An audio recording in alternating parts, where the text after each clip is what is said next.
Welcome everyone to Max Taps. Thank you so much for joining us tonight on the first day of spring to talk about turf replacement.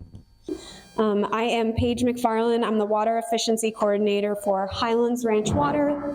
I was a horticulturist for about a decade before I came over to the district, so I used to design and maintain gardens, and now I oversee all the conservation programs for Highlands Ranch Water.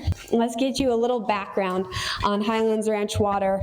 Highlands Ranch was established in 1979, and then in 1980, Mission Viejo Water and Sanitation District was established. We changed our name again in 1984 to Centennial Water and Sanitation District. You might remember at the time there was a TV show called Centennial being filmed at the Highlands Ranch Manor, so it just seemed right at the time, so we went with it. And then as of January 1st, 2025, we are now Highlands Ranch Water. We are so happy about this. We think this is going to eliminate a lot of confusion for both our customers and well as the folks who live in the city of Centennial who often call us with questions that we can't really help with. So we are a special district. We're a form of local government. We are funded by water rates only, so we do not collect any property taxes. We are funded by a 5-member board of directors. As of May 2023, we are a fully citizen elected board. So about the first 40 years of our organization, we were a developer board. In 2022, we held our first elections. And as of 2023, we now have a fully citizen elected board. I just want to give a quick plug. We do have elections coming up in May. We have 2 seats available and 11 candidates. You can check out their bios on our website. In the back on the little table, we do have, Lauren's holding one up right now, we do have absentee ballot request forms. So if you would like your ballot sent right to your house, you can take one of those with you on your way out. You can also come to our offices at 62 Plaza Drive on May 6th and cast your ballot there. So we would love to have you vote. We usually only get about 2,000 to 3,000 people who vote out of the 100,000 people that live in Highlands Ranch. So we really appreciate your participation. It's a great way to be involved in how your water is governed.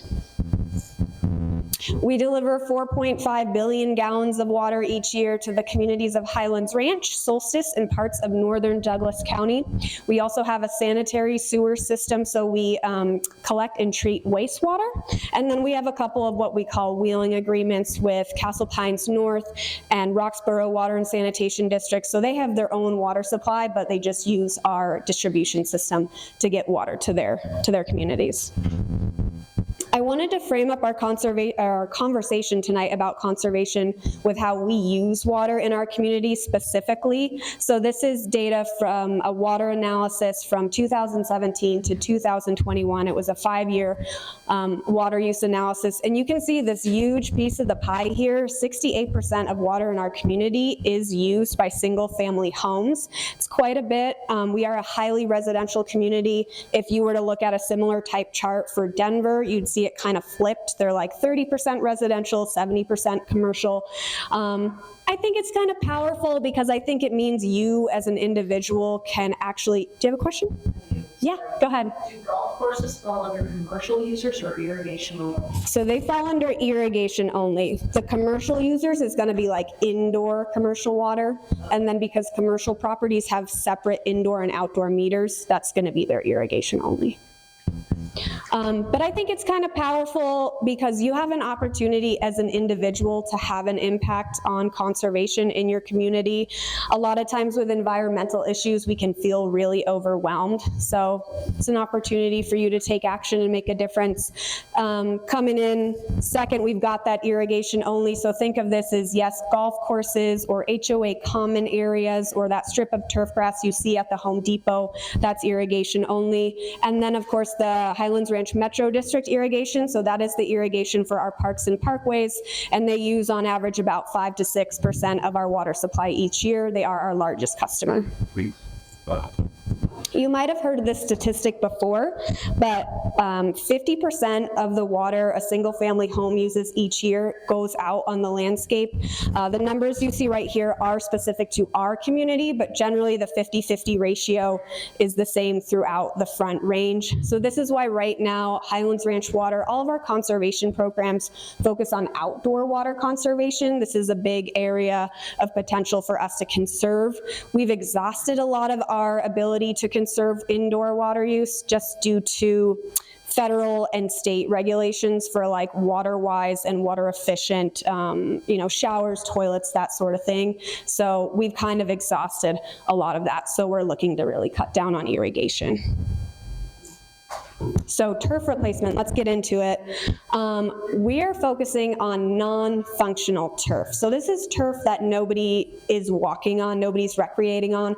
We're not coming for parks or sports fields or your backyard where your dogs and your kids play. We're looking at areas where the only time you walk on that turf grass is when you mow it. And for most of us, that's your front yard.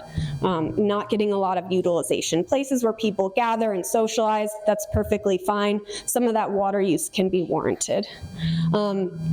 There was Senate Bill 24005 that was passed, I believe, at the end of last year, that prohibits governments, commercial properties, and the state from installing high water use turf grass in non-functional areas. It also prohibits the installation of artificial turf and obviously noxious weeds.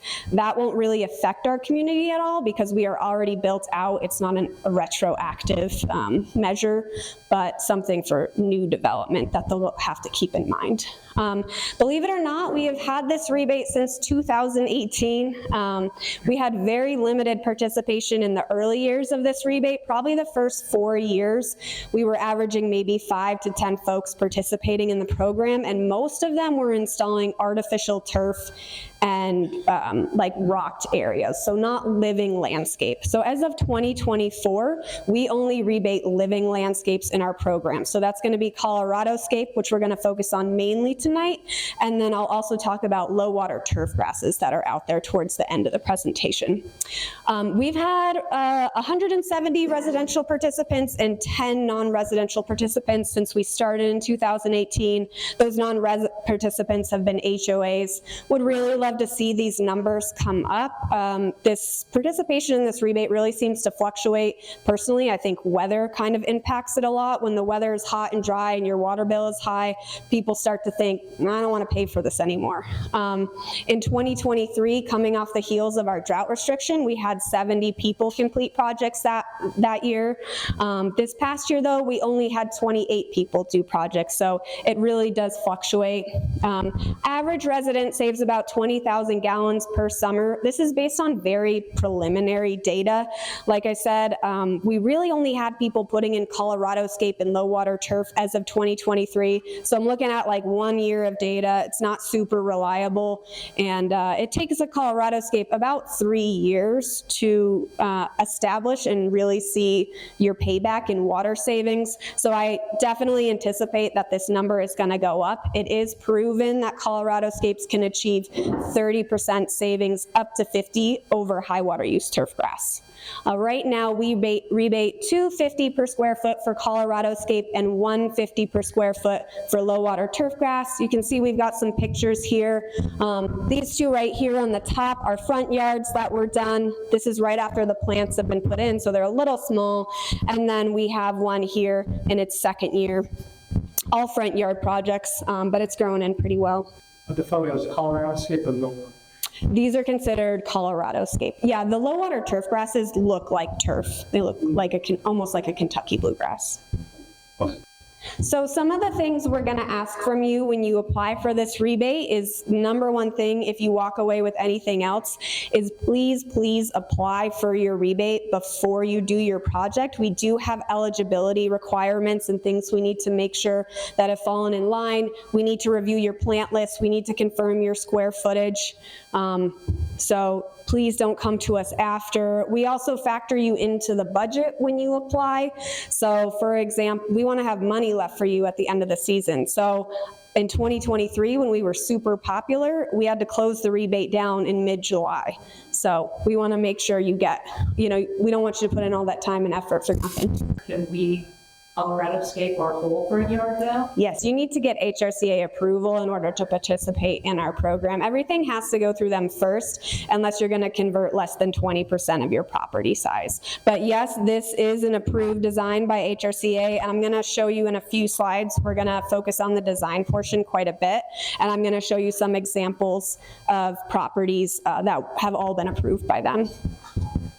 So total square footage, remember that this is a turf replacement rebate, so we're only rebating you for the amount of turf you replace with ColoradoScape or low water turf. So if you're taking out existing garden beds or existing hardscape, we won't be able to rebate you for that because we are focused on the water savings. The design, which I said we're going to get into detail on, but just a precursor, we'll need a plant list for ColoradoScape. I know that sometimes, nurseries don't have things in stock, or your landscaper, if you work with one, might not, need to make changes. We're just looking for a rough idea of what you're trying to do at the very least. If it doesn't end up being exactly the same plants at the end, that's okay, as long as they are low water plants. We require 75% plant coverage on your design at maturity. So what that means, right, when you put a perennial garden in first, it's going to look like it's pretty sparsely planted. We just want to know by the time it matures in 3 to 5 years that it's going to fill 75% of that space. We want more plants than we want exposed areas, right? So we don't rebate like large expanses of unplanted rock and mulch. We want these to look attractive. I have some examples of xeriscape that people often think of and we don't want to see, and so we're trying to get away from that, and that includes why we're using the term ColoradoScape. You can use some hardscape elements, a part of that 75% coverage, because hardscape elements can add important aesthetic value to your design, so things like dry river beds, boulders, flagstone pathways, these can be a part of that 75%. We will not rebate impervious hardscape, so we will not rebate concrete driveways, sidewalks, those sorts of things. Scale, this one is iffy. If you can get it to scale, that's great. If you work with a landscape company, they'll probably get it to you for scale, no problem. But there's wiggle room on this one. Irrigation, we need to know what you're going to do with that. You have to irrigate your ColoradoScape separately from your turf grass. So are you going to convert to drip? Are you going to hand water it for the first 3 years and then let it go? If you're doing a low water turf grass, you're just going to leave your existing irrigation and adjust your scheduling. Landscaper, or are you doing this yourself? We kind of want to know that just for our own curiosity. We want to know how achievable it is for people to do these projects themselves. I would say we see about 50% do it on their own and 50% do it with a landscape company. Of course, we need a picture of your current landscape, the existing turf grass, and then an initial and final site inspection. You might not always get an initial site inspection depending on, quite frankly, how busy we are, but you will always get a final site inspection because A, we need to see that you did what you said you were going to do in your design, and we also love a before and after picture. So some design elements, especially if you're doing this yourself. And also I just want to say, even if you are working with a landscape company, don't be afraid to get involved with the project. Tell them what kind of plants you want, give their design a good review, check our recommended plant list. So you can still be a part of it even if you're going with a landscape company. Stagger your flowers, so different flowers bloom at different times. Don't forget about early spring, bulbs are great for that. And don't forget about fall and winter as well. So your garden should pay the rent all season long. For winter and fall interests, think about a little spruce or, Kinnick, manzanita. These are evergreen plants. Grasses that stay up through the winter. Even things like baptisia or coneflower that have pretty seed pods, that sort of thing. So think about all that. Joy and creative expression are important parts of design. If you're not having fun, you need to reassess because this should be enjoyable. This is totally, when I was a horticulturist, this is totally a form of creative expression for me. I really loved the challenge of finding balance between function and aesthetic. So colors, textures, heights, Get those boulders in there. Microclimates, remember things like north, south, east, west. So a garden that's on the south side of your property is going to need more water than a garden that's on the north side of your property. The north side of your property might have more shade than the south side of your property or the west side of your property. So think about those things when you're designing. You might find the plants on the south and west side of your property mature a lot quicker than those on the north side because they're just not receiving as much sunlight. And you also might have an area of your yard that's like a low point, or maybe there's a downspout. So maybe that is an area where a medium or a high water use plant might make sense. So think about that. Hardscape, we already touched on. No pressure to add pathways or dry river beds, but if you can at least throw a couple boulders in there, it really does add good texture to the garden. Okay, hydrozones are one of the most important parts of design, and this is putting plants that have the same water requirements all in the same zone, all in the same valve. So sorry for my crude little image here, but this is a example of maybe what your property looks like. The green areas are your turf grass zones. This pink one is maybe an existing garden bed you have. When you're trying to figure out what area to replace, go by the zone. If you, let's look at zone 4 back here. If you're like, I only want to convert half that zone, that's going to be kind of difficult because you're going to have to put in another valve in order to break that apart. So it's better to do this whole zone at the same time or zone 5 altogether instead of breaking it up. It can be done, but you're probably going to have to get a contractor in there to help you install another zone. Another option too is, say you do have this existing drip zone in zone 3, you can also just extend that if you only wanted to do like a section of zone 1, that sort of thing. I touched on this a little already. ColoradoScape must be irrigated separately from turf grass. Unfortunately, we have had folks who just want to plant into their turf and they keep all the same irrigation, and unfortunately that type of project wouldn't be rebated because they wouldn't be conserving water. We need to see it irrigated separately, and don't forget about your trees either. So if you are taking all the turf grass out around a tree and you're putting in drip for your ColoradoScape, make sure you've got drip in there that, you know, is mindful of the tree's needs as well. So that is one of the concerns out there now with turf replacement, is that we're gonna lose tree material, especially if we're converting large expanses of high water use turf grass to native. We still need to make sure we keep our trees irrigated. There is a difference between drought tolerant and low water use. I hate the word drought tolerant because it is so confusing for people. So all plants that are low water use are drought tolerant. Not all drought tolerant plants are low water use. So low water use plants like low water. They thrive with low water. They can withstand multiple periods of drought. You will not get that with something that is medium or high water use, but says that it's drought tolerant. One example that is planted all over Highlands Ranch is red twig dogwood. These are not low water plants. That's why they never look good in our neighborhoods, and they're never, you know, entirely healthy. The mature size of a red twig dogwood is 10 by 10, and you know, almost never see them that big because they're not getting enough water. They're planted in beds with ornamental grasses and junipers, and it's just not good practice. We want to have everything on one zone at the same water requirement.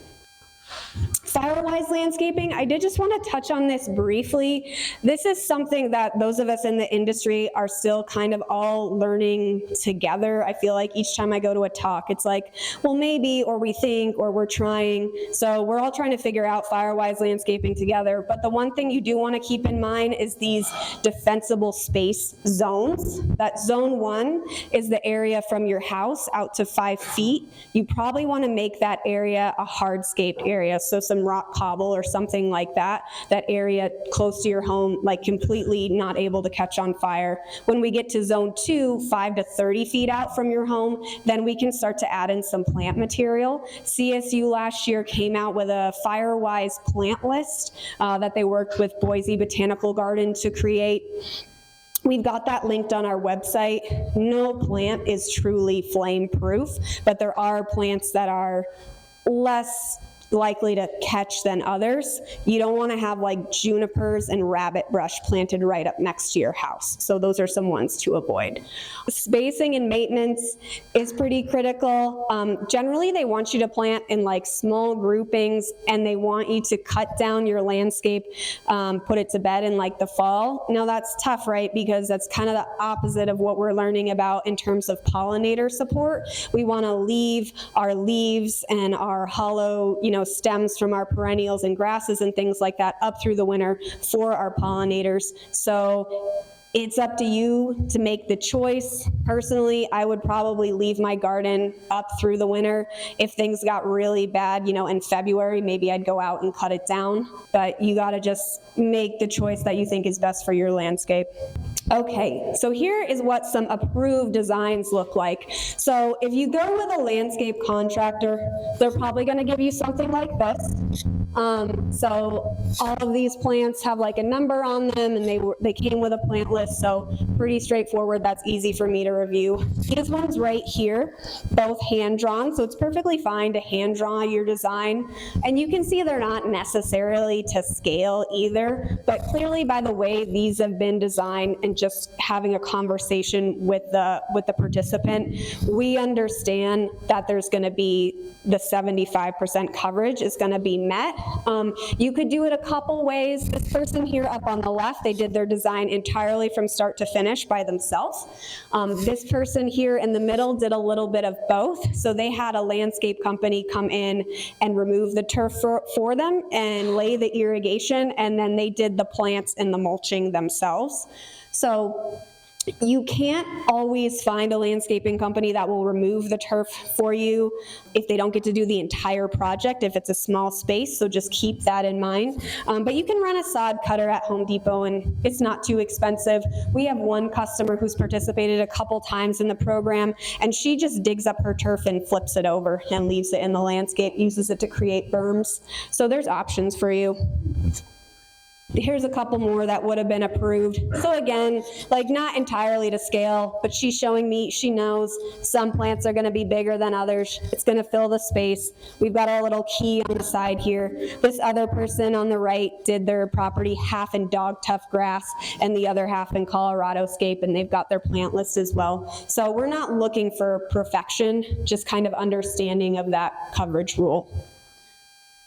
Something that would not be approved would be something like this. So the problem with this is there's just not enough, it's nothing wrong with it, but there's just not enough detail for what we're looking for. So you can see the dimensions have been given to me of the property, but that's not what I need. What I need to know is what's the amount of turf grass you're removing. And then as far as flowers grow, well, what kind of flowers are they? How much space are they gonna take up? What are you doing with your irrigation? So I'm just going to need more detail from this person. And we have people who go back 2 and 3 times before they get a design that we can move forward with, and that's okay. I'm always happy to chat with people, provide resources, provide examples. So it's not the end of the world if the first time around, your design doesn't get to approve. A lot of folks haven't done this before. So it's good to try something new. Okay, so something that was a fun winter project for me this year is these are now available on our website, but I created some garden design templates that will hopefully remove somewhat of the barrier for this design portion. So this is an 800 square foot, full sun, low water garden. If this looks intimidating, don't worry. This is a garden that's been planted to 100% capacity. So this is like if you want to go for the A+, but you could easily wipe away 25% of these plants and your design would still qualify. This has been made with consideration to timing of bloom, winter and fall interest, all of climate appropriate plants. So we've got 6 of these. This is a 250 square foot one. So this would be ideal for the area between like you and your neighbor's driveway. If you look at this, there's about like 30 plants in here. So if you were doing this yourself, retail, this might cost you $500 to $600 for those plants. Generally, our rebate is going to cover the cost of your plant material, if nothing else. So for 250 square feet at $250, they would get $625. So the irrigation and the labor for the turf removal would be on you, but we would be able to support with the rest. This is a 500 square foot design with a flagstone pathway down the middle. If you go with a landscaper, it's obviously going to be more expensive. It depends on your landscaper, depends on the size of your property. You could pay $5,000, you could be paying $15,000. We don't require you to provide us with an invoice of what you've paid, so we don't always know what folks are paying. One example I can share is that we had someone do a 400 square foot landscape conversion to ColoradoScape in their front yard last year, and they paid $5,000. So our rebate paid for 20% of their total cost. So if you're only in it for the money and your financial return on investment, it might not be the direction for you. It can be a big financial investment, but I would argue that 99% of the people who participate in our program would have done it without the rebate anyways. So, and not to be foofy, but some of the return on investment you're gonna get is gonna be non-financial things. And these last two here, these are just some shade gardens that I designed. So it's not uncommon in Highlands Ranch for us to have like a mature tree planted in the middle of a front yard. So there's a couple options for you there too. Again, these are free, linked on our website in the ColoradoScape page. So whether you're doing a turf replacement or you just want to spruce up an existing garden in your bed, you can take them and use them for whatever you want. You can go to a landscaper and say, this is what I want, can you give me that? So whatever you want to do with them, they're yours for taken.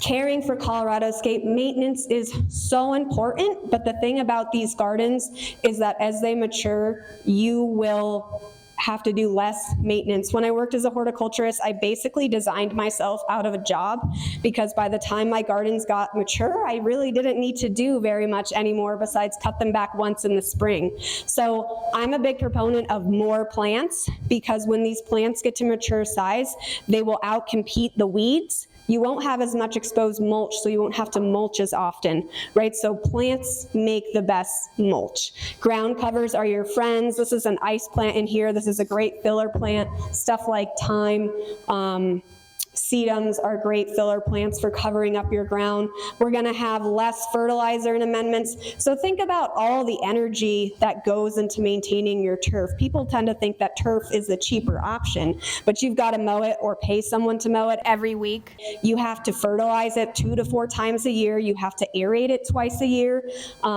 You've got to sometimes lay down pesticide, and overhead irrigation, the sprinklers are very exposed, easily can be run over by trucks, lawnmowers, kids, and when they go off, there's a lot of water shooting up into the air. So just think about all of that when you're thinking about your return on investment. Less fuel emissions from that equipment that maintains the turf, and like I said, just one cleanup in the spring, maybe April time, and you're good to go. You will have to weed those first few years. You will have to baby them a little bit, but once it's mature, pretty much goes on its own. I did want to touch on drip irrigation briefly. There's 2 kinds of drip. So there's what we call inline emitters, which I'm most familiar with working with in the landscape industry. And if you've heard of something called Netafim, that's what the inline emitters is. So you've got your tubing, and then the emitter is inside the tube, and then you lay it in lines, and it basically becomes like a grid. You put that down a couple inches into the soil, cover it with mulch. It's a pretty efficient system. The other option for drip irrigation, if you don't want to do inline emitters, is online emitters. These are a little bit more user-friendly. If you're converting to drip yourself, you can pick the equipment up at Home Depot for pretty reasonably priced. These you've probably seen before. These are ones where there's a little circle. That's the emitter. You plug it into your existing lateral line, and then you run the spaghetti tubing to each individual plant. The only reason I don't like these is because sometimes I find that the spaghetti tubing goes all over the place and the water doesn't end up getting to the plant. But they do have staples and little clips you can put in to keep these in place. So good option if you're a homeowner converting yourself. ColoradoScape is not what you see in either of these 2 pictures. I just wanted to reinforce what we will not accept in this program. So The picture on the left was previously turf grass. This is not in Highlands Ranch, by the way. This is in Denver. It was previously turf grass. It was replaced with what you see here, mostly rock cobble and ornamental grass and a small evergreen. So will this landscape conserve water? Yes, it will. But ColoradoScape is about going above and beyond water savings. So what is this going to do? It's going to contribute to heat island effect because it's mostly stone. It's not going to support pollinators because we don't have any plant material that is pollinator friendly. It's going to increase the use of pesticides in our environment because when weeds come up in these rocks, which they will, they're going to be sprayed. Landscape companies do not hand pull weeds out of rocks, they spray them. And it just generally doesn't look attractive. Now, this image on the right, this is actually on us. This is taken at one of our well sites that I maintain. And this is just a lot of what we're used to seeing out in the community in terms of quote unquote xeriscape. This is what we did in the early 2000s a lot and what we're trying to move away from, right? ColoradoScape is colorful, it's attractive. It's not just a few ornamental grasses, and some shrubs. It's more than water conserving. So what are some places you can see examples of well-done ColoradoScape and what we're looking for? One is actually at our offices at 62 Plaza Drive. This was the south side of our building, so you can see not a lot going on here in the before picture. And then last year, the summer of 2024, we were able to convert this into a ColoradoScape. This was a project I did with my interns. It was really fun. I encourage you to come by in June or July. This is a young garden, but the plants, you'll be surprised, fill in pretty quickly. We've got plant labels and some educational signage out there, and just come see all the colors and textures and beautiful things we can have on the Front Range here. Another good place to go take a look is Westridge Rec Center. You may or may not have noticed that a landscape conversion took there this past summer. This was an over 80,000 square foot landscape conversion. The majority of that landscape conversion is actually native grass around the back side of the property that you can't really see, but around the entrance and in the parking lot, they converted everything to ColoradoScape. So still a young garden, but definitely follow along as it grows in over the next couple years. Another great example of ColoradoScape.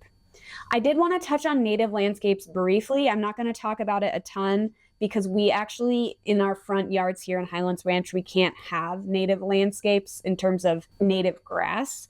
There are a couple native grasses that can be maintained to look turf-like, but it's never going to be exactly the same as a bluegrass lawn because native grasses just don't like to be, mowed as often. They can't handle as much traffic. But these can work for some folks. These images you see here are blue grama grass, our state grass, and this is a side yard and then a front yard that's been line trimmed down at a residential property in Colorado Springs.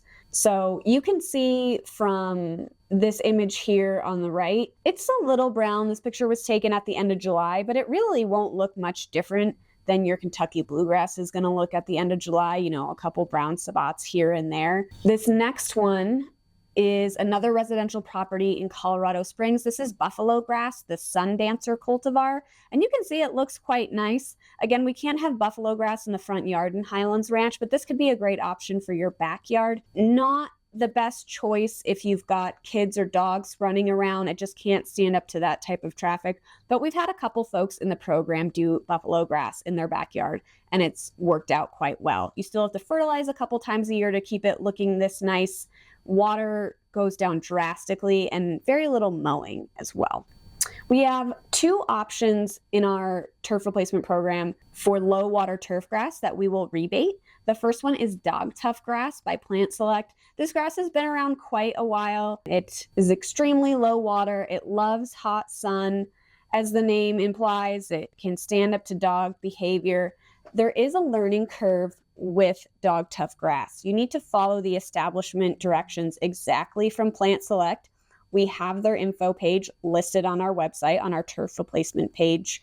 This turf grass comes only in these little plugs that you'll see in the bottom image here. This is what it looks like after it's first been planted. This was done in somebody's backyard. It's currently not approved for the front yard in Highlands Ranch, but you can do it in your backyard. It does not come in seed form, and it doesn't work well as a sod, so it doesn't reproduce by seed. So you can't do it as seed. It's difficult to do in sod form. They have tried. It hasn't been successful. So your only option here is these plugs. And the biggest thing is that when it's establishing, you're gonna have to water it more than you're anticipating, because you cannot let these plugs dry out during the establishment period. And they're much more prone to drying out quickly because they are so small. But if you can get past that hump, you'll get something here that you see on the right. So it's quite lovely. This was actually a result, this image, that was achieved just in one season. I asked this woman what her secret was, and she said she just put down a really expensive fertilizer. So yeah, it looks quite lovely to me. The other one is Tahoma 31. This is pretty popular in our program. This does come in sod form. You can see it uses 12 inches of water per season, so you're cutting your water use by like 60%, maybe even more. It will also establish pretty quickly, so establish in one season. It can handle a little bit more traffic probably than Dog Tough, but this is a front yard that was done in Tahoma. The only catch with these are both Bermuda grass hybrids, so they're warm season grasses, so they green up when the soil temperatures are like 50 degrees and above. So during the winter, they're gonna look like this picture on the right. So it's a pretty stark brown.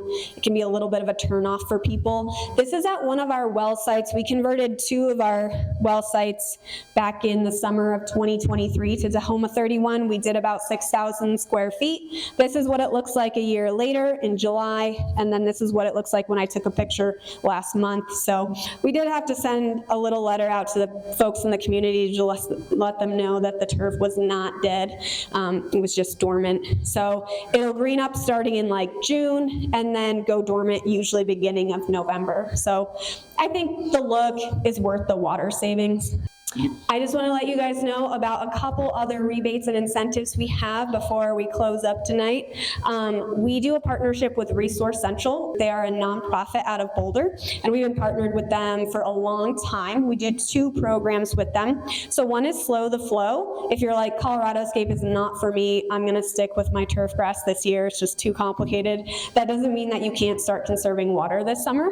They will come and give you a free irrigation assessment, and they'll make a recommendation for upgrades and give you a schedule to follow to make sure you're irrigating as efficiently as possible. We also do Garden in a Box. So this is available right now. You can buy a garden right now. We offer a $25 discount on these gardens. They are going fast, so if you're interested, I would definitely recommend getting on their website. Their website is linked on our website, or you can just Google Garden in a Box. It'll come right up. The only thing with the Garden in a Box gardens is that they are relatively small. So a lot of folks who participate in the turf replacement program who use these gardens usually purchase like 2 or 3 gardens at a time. And I believe you can get a discount on each one. Water efficiency rebates. So again, you can conserve 10 to 30% of your water use in the landscape just by making your irrigation system more efficient. Rain sensors, these will stop your irrigation system from running when we've had significant rainfall. High efficiency nozzles, these are an easy fix. You just screw them on, screw them off your existing sprinklers. These put out heavier water droplets, so we lose less water to wind and evaporation. They also put out water at a much slower rate. If you have fixed spray nozzles, they're putting out like way more water than our clay soil can possibly handle. You probably have a lot of runoff, which most folks in our community do. Smart Controller, this is our most popular rebate. We started offering this in 2023. These are cool because they will create an irrigation schedule for you. They pull weather data from the nearest weather station, and that's how they create the schedule. Drip irrigation, this is a no-brainer to pair this with the turf replacement rebate. If you're doing ColoradoScape, pick up an extra 50 to 100 bucks when you convert your zones to drip. And then soil test, I have this on here because I think it's fun. See what what's going on in your soil. If you have a difficult spot in your turf grass, you don't know what's going on, or if you want to test your soil before you convert to ColoradoScape, they have soil tests at Home Depot, on Amazon. My recommendation would be to reach out to CSU's Plant Soil Water Laboratory. You can get a soil test from them for $40 and then submit your receipt to us to get $25 back. Everything is on our website. Our website is a wealth of knowledge. Please check it out if you haven't before. For your irrigation equipment and your soil test rebates, we do need a receipt within 90 days of purchase. And turf replacement, remember you need the HRCA approval first, then Highlands Ranch water approval. And we do prefer that you complete these projects in the same year that you submit your application. Things do happen, so if you think you're not gonna finish, just reach out to me. We're always willing to work with people. So we had a lot of people who weren't able to complete designs in 2023 because of all the rain, so we had a lot of people pushed over to 24. But that's all I have for you guys tonight. Thank you. Let me know if you have any questions. They recommended using something called squeegee instead of mulch, because mulch like sucks up the moisture and holds it still. Yeah, I mean, like pea gravel kind of does, or squeegee kind of does the same thing too. Like it's not without maintenance. I've seen blocks of that dried together as well. If you have subsurface like drip irrigation under bark mulch, you're fine. Like a lot of people say, like if you're like hand watering over mulch, like it could be hydrophobic, it could be really dry, and it's not going to penetrate, and that's true. But if you've got the drip irrigation running underneath, there's no problem doing a bark mulch. How long does it take to get HRCA approved? It depends. If you apply like early in the season, it could be a week to 10 days.